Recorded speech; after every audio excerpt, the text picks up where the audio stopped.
Hello दोस्तों। तो चलिए आज का वीडियो स्टार्ट करते हैं। इसमें पहले आपसे ये इंडिया जीके के क्वेश्चन हैं, इसमें कुछ वो डिस्कस करेंगे हम। तो इसमें पहला क्वेश्चन पूछा गया है, the number of members of the constituent assembly representing the princely Indian state was. तो संविधान सभा में भारतीय रियासती राज्यों का प्रतिनिधित्व करने वाले सदस्यों की संख्या क्या थी। तो ये चारों ऑप्शन जो है इसमें गलत थे। ये जो क्वेश्चन पेपर था, तो जो इसका सही आंसर था वो था 93। और ये मैं आपको बता दूं, टोटल जो था 389 जो थी इसमें, ये रिप्रेजेंटेटिव थे इसमें। तो 292 यानी 292 जो थे आपके प्रांतों से संबंधित थे, और 93 जो थे वो प्रिंसली यानी स्टेट जो थी आपसी आपकी उनसे रियासती राज्य थे उनसे संबंधित थी। और चार जो थे आपके चीफ कमिश्नर थे उस टाइम के, दिल्ली, अजमेर और कुरंग तथा बलूचिस्तान, जो कि ब्रिटिश बलूचिस्तान था, उससे रिलेटेड। तो ये टोटल 389 प्रतिनिधि थे जो कि संविधान सभा में उपस्थित थे। तो नेक्स्ट देखते हैं, सर्वोच्च न्यायालय की स्थापना किसके अंतर्गत हुई थी। तो ऑप्शन बी इसका राइट आंसर है, जो रेगुलेटिंग एक्ट आया था।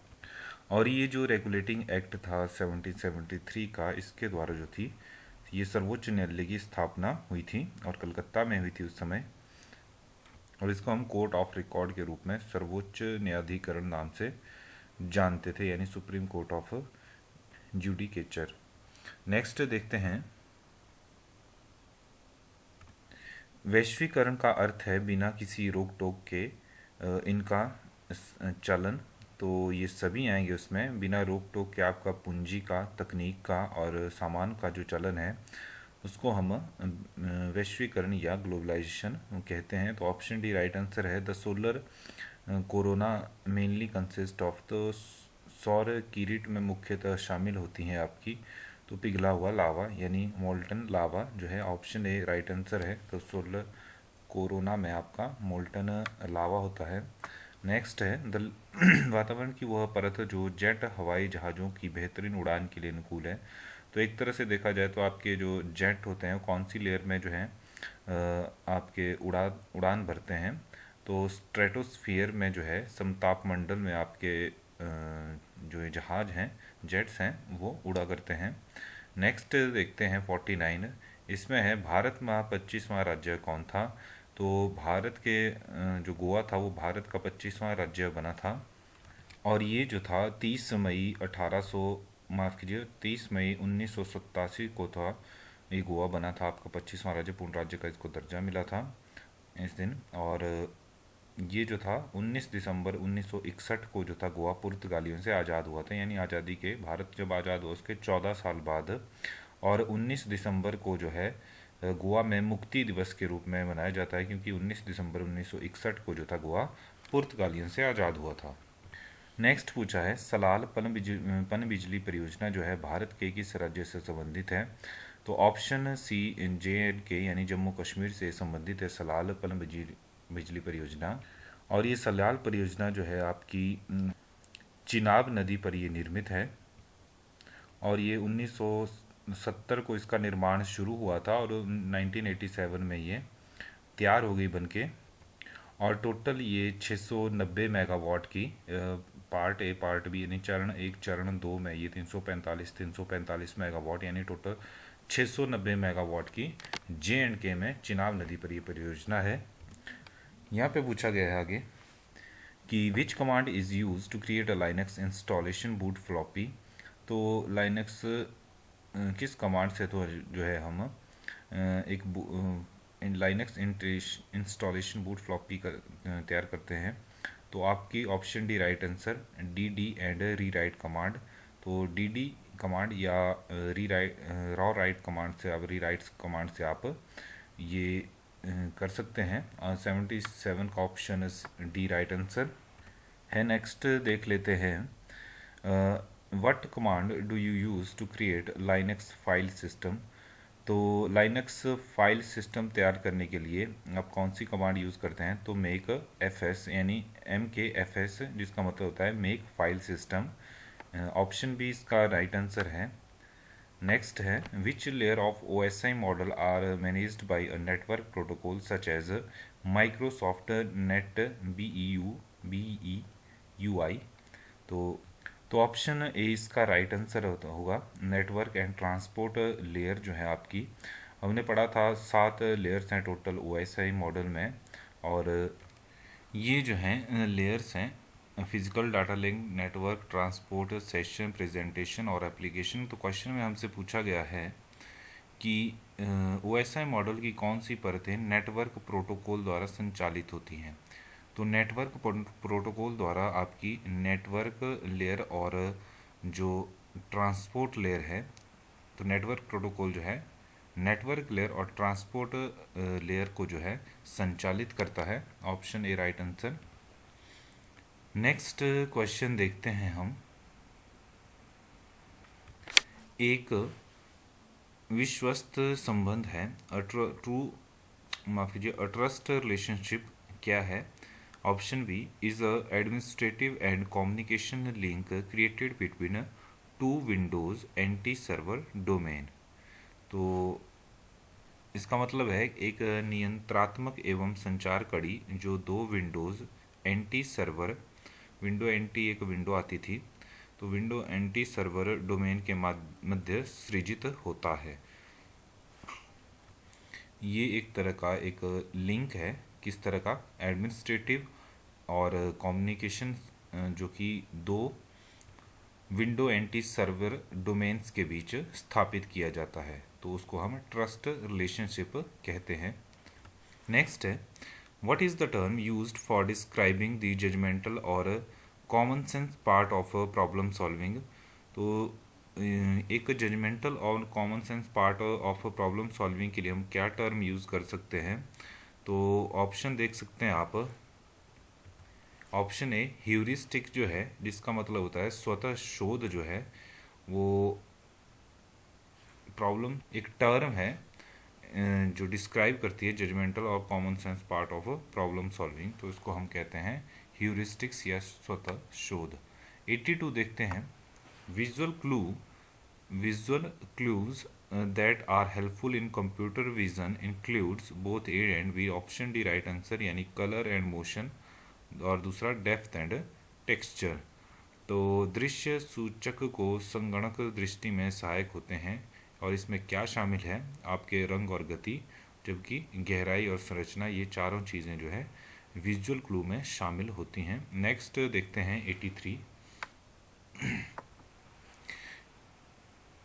If a robot can alter its own trajectory in response to external condition, it is considered to be intelligent। अगर एक रोबोट है वो बाहरी परिस्थितियों के कारण अपनी परिपथ को बदलता है, मतलब इंटेलिजेंट हम उसको उस रोबोट को बोलेंगे जो कि बाहरी कंडीशन को देखते हुए खुद को कुछ खुद के अंदर कुछ चेंजेस लाए, तो उसको हम ऐसे रोबोट को हम इंटेलिजेंट कहेंगे। नेक्स्ट है, और आजकल आपको पता है कि रोबोट डिज़ाइन करने के लिए आर्टिफिशियल इंटेलिजेंस का भी यूज़ किया जाता है, तो ऐसे रोबोट को हम इंटेलिजेंट कहेंगे। नेक्स्ट देखते हैं 84। An artificial intelligence technique that allows computer to understand associations and relationships between objects and events is called। तो इसे क्या कहेंगे हम, पैटर्न मैचिंग। ऑप्शन डी इसका राइट आंसर होगा।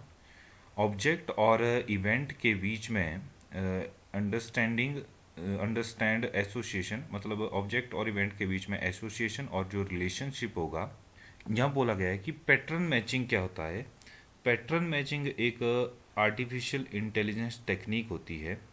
पैटर्न, फिर से मैं रिपीट करता हूँ, pattern matching artificial AI technique है जो क्या करती है, कंप्यूटर को अलाउ करती है टू अंडरस्टैंड क्या, association and relationship, to understand association और रिलेशनशिप, और वो किसके बीच में, ऑब्जेक्ट और इवेंट के बीच में। तो 84 का डी राइट आंसर। 85 देखते हैं। तो नेक्स्ट है what is the name of computer program that simulates the thoughts process of human being. तो उस कंप्यूटर का क्या नाम होगा, क्या नाम है जिसको, जो सिमुलेट द थॉट, जो कि मानव की सोच प्रक्रियाओं का अनुकरण करता है। तो उसको हम एक्सपर्ट सिस्टम बोलेंगे। एक्सपर्ट सिस्टम कंप्यूटर प्रोग्राम है एक, जो क्या करता है, simulate the thought process of human, यानी मानव की सोच प्रक्रियाओं का अनुकरण।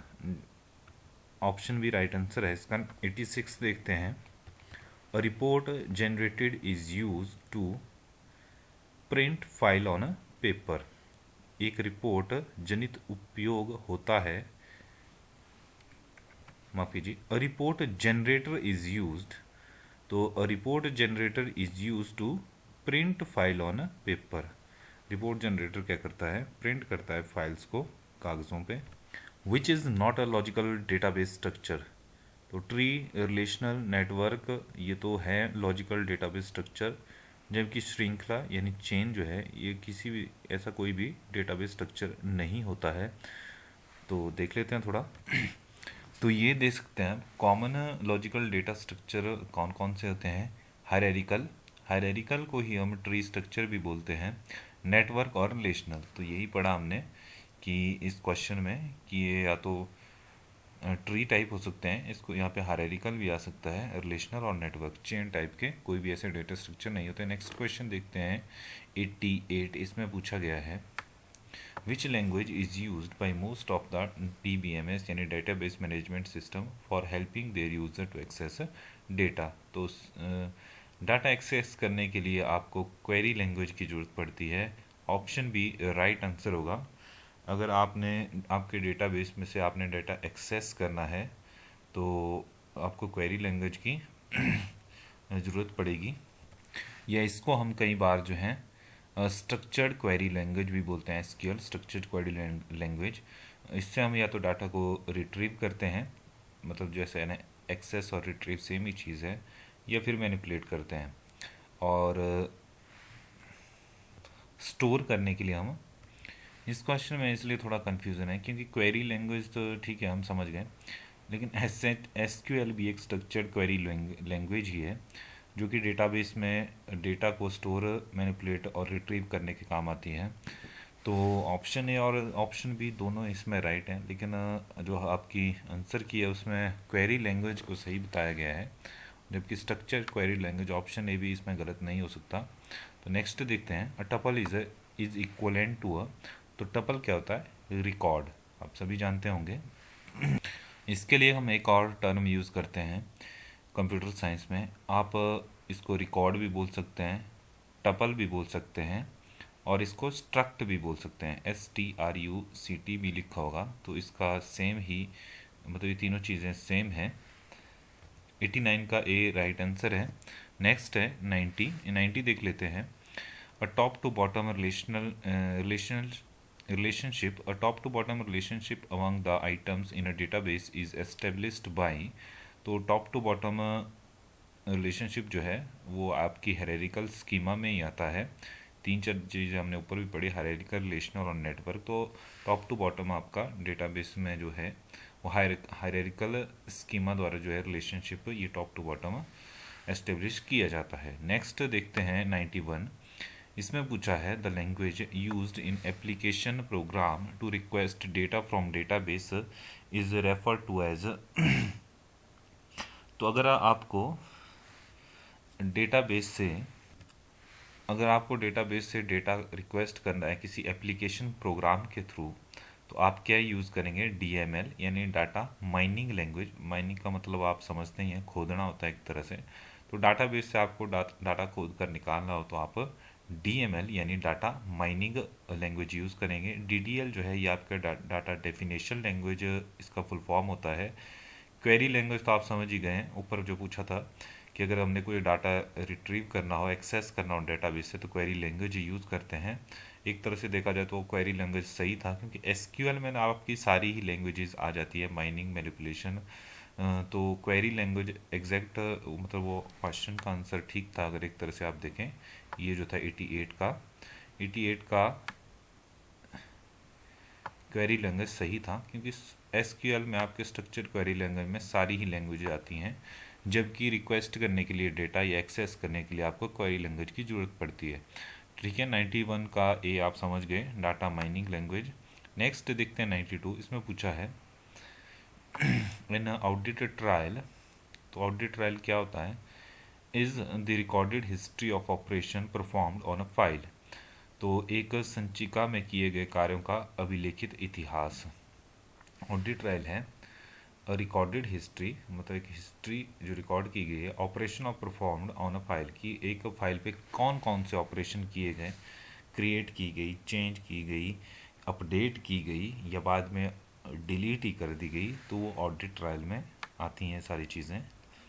Control of data communication deals with, तो ऑप्शन डी सभी चीज़ें आती हैं, the communication channel, the computer, the terminal.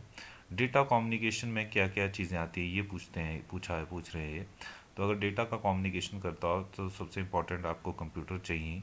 Computer जो है वो कम्युनिकेशन चैनल से जुड़े होने चाहिए आपस में, एक चैनल होना चाहिए उनके बीच कम्युनिकेशन का, तो ये थी दूसरा।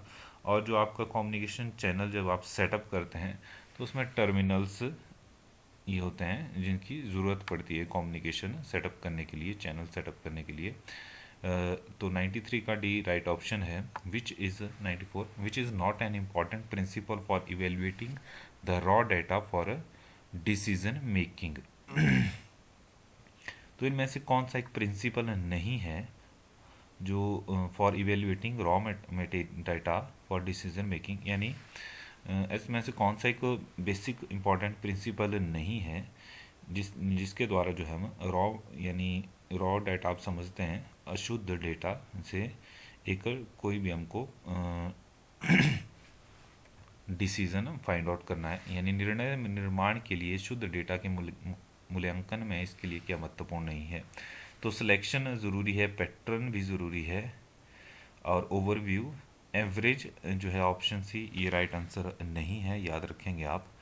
95 देख लेते हैं नेक्स्ट। इसमें पूछा गया है the analysis and design of application system are the responsibility of, तो एक एप्लीकेशन सिस्टम की एनालिसिस और उसका डिज़ाइन करना ये किसकी रिस्पॉन्सिबिलिटी है, तो सिस्टम एनालिस्ट की। तो सिस्टम एनालिस्ट मतलब एक तरह से ये सारे computer operator, programmer, system analyst और डाटा एंट्री ऑपरेटर सब ह्यूमन बीइंग है, मतलब इंसान है सारे, जिनको एक एक पोस्ट दी गई है। तो उस पोस्ट में देखा जाए तो सिस्टम एनालिस्ट का काम आता है आपका डिज़ाइन एंड एक एप्लीकेशन को डिज़ाइन और एनालिसिस करना सिस्टम एनालिस्ट की रिस्पॉन्सिबिलिटी है। नेक्स्ट 95 का सी राइट आंसर है। 96 देख लेते हैं। Which is a brief message to an operator that describe what data are to be entered, तो यहाँ पूछा गया है कि किस डेटा की प्रविष्टि करनी है, कौन सा डेटा एंटर करना है, और इसके लिए जो है ऑपरेटर के लिए कौन सा छोटा संदेश है, सबसे छोटा संदेश है। मतलब आप किसी को बता रहे हो कि इस डेटा की एंट्री करो, तो उसको आप सबसे छोटा सा वर्ड क्या बोलोगे कि ये डेटा एंट्री के लिए, तो ऑप्शन ए राइट आंसर है प्रॉम्प्ट। एक तरह से देखा जाए तो प्रॉम्प्ट का अगर आप मीनिंग ढूंढेंगे तो प्रॉम्प्ट का हम मतलब होता है इमीडिएट, यानी डन विदाउट डिले, मतलब बिना विलंब किए, अति आवश्यक। तो उसका मतलब होता है प्रॉम्प्ट का मतलब कि हाँ ये डेटा एंटर कर दो इमीडिएटली विदाउट डिले, बिना डिले किए। नेक्स्ट क्वेश्चन देखते हैं 97, जो कि इस वीडियो का लास्ट क्वेश्चन भी है। इसमें पूछा गया है data has to be, space है बीच में, before it can be converted into information, तो data has to be processed, data को प्रोसेस किया जाना चाहिए बिफोर, इससे पहले कि ये जो है इंफॉर्मेशन में तब्दील किया जाए। तो डेटा जिसको हम रॉ डेटा भी बोलते हैं कई बार, अशुद्ध डाटा जो होता है उसकी प्रोसेसिंग की जानी चाहिए, किससे पहले, उस डेटा को इंफॉर्मेशन में बदलने से पहले जो है उसकी प्रोसेसिंग कर लेनी चाहिए। तो 97 का जो है ऑप्शन ए राइट आंसर होगा। तो आज के वीडियो में इतना ही। वीडियो आपको अच्छा लगता है तो लाइक शेयर करते रहिए, हम आगे भी इस सीरीज़ को ऐसे ही जारी रखेंगे। 7 या 8 वीडियोस हो गए हैं, तो इसके बाद भी हमारे पास काफ़ी क्वेश्चन बचते हैं इसी पेपर में से, और आगे भी हमारे पास इस सीरीज़ को हम ऐसे ही चलाए रखेंगे, जिसमें हम मेनली तो आपके कंप्यूटर के क्वेश्चन डिस्कस करेंगे, और एचपी स्टैटिक जीके